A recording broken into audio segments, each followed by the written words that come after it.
उत्तर सोलापूर तालुक्यातील मौजे-कोंडी येथील कॅसिनो ऑर्केस्ट्रा बारवर पोलिसांनी छापा टाकून 5,12,000 रुपये किमतीचा मुद्देमाल हस्तगत केला।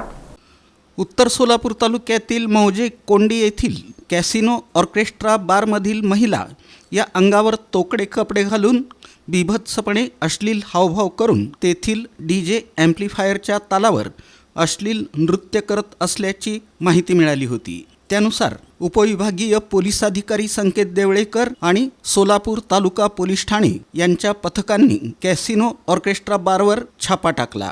तेव्हा बारमधील महिला अंगावर तोकडे कपडे घालून बीभत्सपणे अश्लील हावभाव करून संगीताच्या तालावर अश्लील नृत्य करत असल्याचं दिसून आलं। तिथं बसलेले ग्राहक समोरील नर्तिकांकडे पाहून अश्लील हावभाव करून संगीताच्या तालावर नाचत असल्याचं दिसून आलं।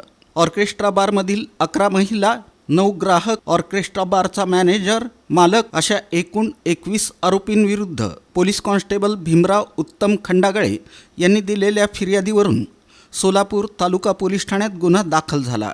कॅसिनो ऑर्केस्ट्रा बार इथून साऊंड बॉक्स, रोख रक्कम, मोटारसायकल, मोबाईल हँडसेट असं एकूण 5,12,420 रुपये किमतीचा मुद्देमाल हस्तगत करण्यात आला। या गुन्ह्याचा अधिक तपास सोलापूर तालुका पोलीस ठाण्याचे सहाय्यक पोलीस फौजदार रामेश्वर कोडक हे करत आहेत। ही कामगिरी पोलीस अधीक्षक अतुल कुलकर्णी, अप्पर पोलीस अधीक्षक प्रीतम यावलकर, उपविभागीय पोलीस अधिकारी संकेत देवळेकर यांच्या मार्गदर्शनाखाली उपविभागीय पोलीस अधिकाऱ्यांच्या पथकातील पोलीस अधिकारी आणि अंमलदार तसंच सोलापूर तालुका पोलीस ठाण्याचे पोलीस निरीक्षक राहुल देशपांडे यांच्या नेतृत्वाखालील सोलापूर तालुका पोलीस ठाण्याकडील अधिकारी आणि अंमलदारांनी बजावली।